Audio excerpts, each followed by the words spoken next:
Bonjour et bienvenue sur French with Jeanne, un podcast en français pour les étudiants de français. Vous écoutez l'épisode 4 de la série 8 sur les célébrations françaises. Dans cet épisode, je vais parler des fêtes qui ont lieu l'été, pendant les mois de juin, juillet et août. D'ailleurs, pour la prononciation, je voudrais préciser que les mois août peut être prononcé sans le A, comme je le fais, ou avec le A, out. Avant de commencer l'épisode, je souhaitais simplement communiquer tout mon soutien aux personnes en confinement ou en quarantaine, et particulièrement aux personnes seules. J'ai hésité à produire cet épisode parce que je suis très occupée au travail, mais j'ai pensé qu'il pouvait apporter une petite distraction à ceux qui sont bloqués chez eux. J'ai la chance de ne pas être dans une zone affectée par le virus.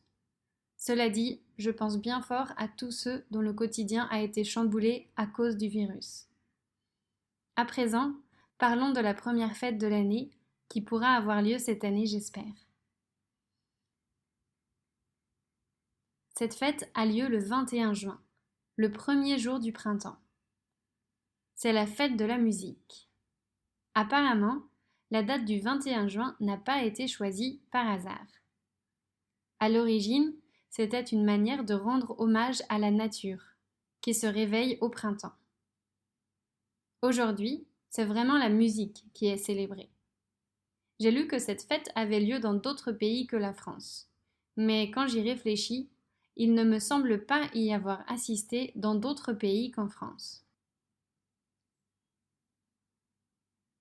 Dans mon pays, le 21 juin est une journée festive. Des festivals de musique sont organisés et les différents médias parlent de groupes locaux, retracent l'histoire de chansons iconiques et présentent des nouveaux talents. Cependant, la fête commence vraiment en fin d'après-midi ou en début de soirée, quand les groupes de musique s'installent dans les rues. En effet, ce jour-là, la tradition est que les groupes se produisent dans les rues de France. Dans chaque ville et chaque petit village, les musiciens installent leurs instruments, les chanteurs règlent leurs micros et les Français sortent de chez eux pour apprécier la musique et danser dans les rues. J'adore cette ambiance de convivialité. En juin, les jours sont longs et les températures sont douces. C'est donc parfait pour sortir. Souvent, des bars temporaires sont aussi installés afin que les spectateurs puissent prendre un verre tout en profitant de la musique. À cette occasion, certaines grandes villes organisent des festivals payants, mais dans la majorité des cas, les Français passent la soirée à se promener dans les rues pour écouter différents groupes. C'est complètement gratuit. Comme dans tous les pays, la musique est une partie importante de la culture française.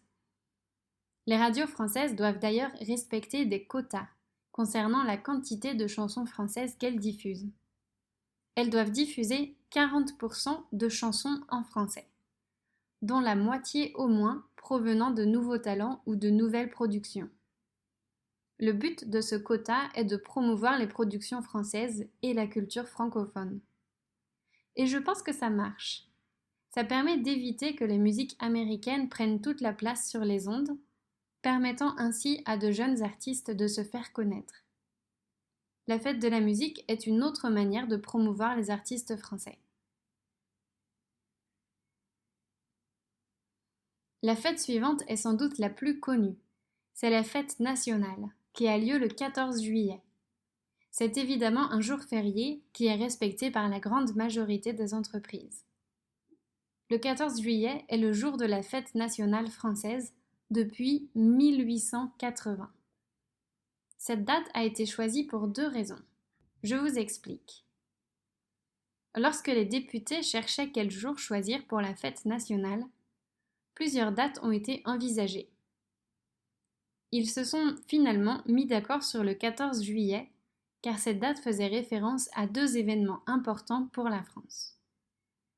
Le premier événement est celui de la prise de la Bastille, le 14 juillet 1789. À l'époque, la Bastille était une prison, située au centre de Paris. Elle symbolisait le pouvoir absolu de l'Ancien Régime. C'est pourquoi les révolutionnaires s'y sont attaqués. Ils voulaient abolir la monarchie absolue pour la remplacer par un système politique plus juste. Le 14 juillet 1789, les révolutionnaires prirent d'assaut la Bastille. C'est pourquoi on appelle cette fête la prise de la Bastille. Ce jour-là marque la fin de la monarchie et donc le début de la République française. Aujourd'hui, il ne reste rien de la prison de la Bastille. Cependant, à Paris, vous pouvez vous rendre sur la place de la Bastille. C'est là qu'était située la prison auparavant.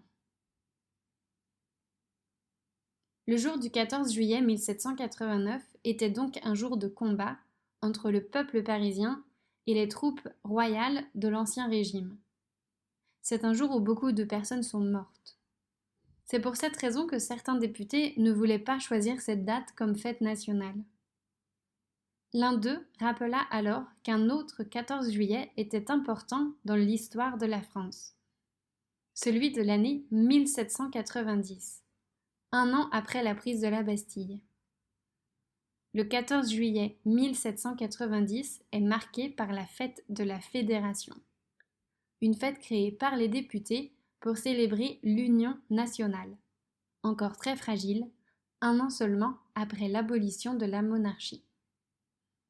Ainsi, la date de la fête nationale française a été choisie en rappel à ces deux événements, la prise de la Bastille et la fête de la Fédération.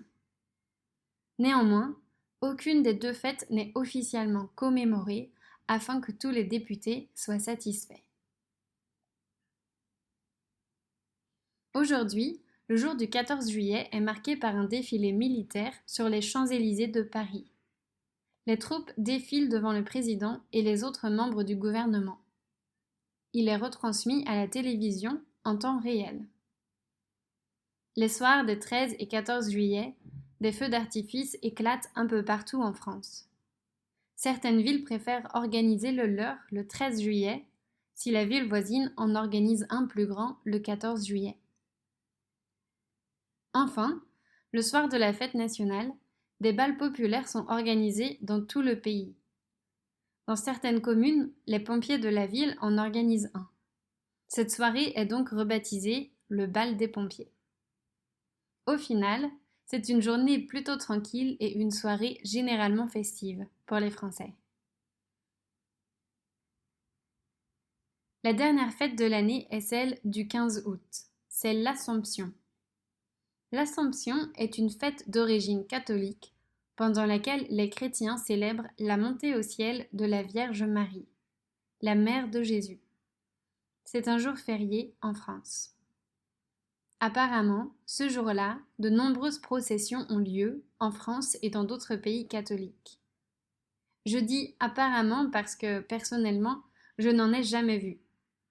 Cela dit, je n'ai jamais cherché à en voir. En tout cas, le soir du 15 août, il y a encore des feux d'artifice dans les villes françaises. Aussi, cette date représente un jour de pèlerinage important vers Lourdes. Lourdes est une ville de France où la Vierge Marie serait apparue à 18 reprises à une jeune adolescente, en 1858.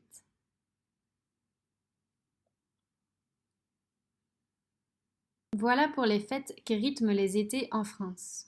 J'espère que mes explications étaient claires et que vous avez appris quelque chose. N'oubliez pas que vous pouvez accéder au texte des épisodes si vous avez du mal à suivre. De plus, si vous vous sentez seul pendant cette période d'isolation, n'hésitez pas à m'écrire un email à frenchwithjeanne@gmail.com. Vous pouvez me décrire la situation dans votre ville et raconter ce que vous faites pour occuper votre temps. Faites-le en français, c'est un bon exercice. Prenez soin de vous et de vos proches et à lundi prochain.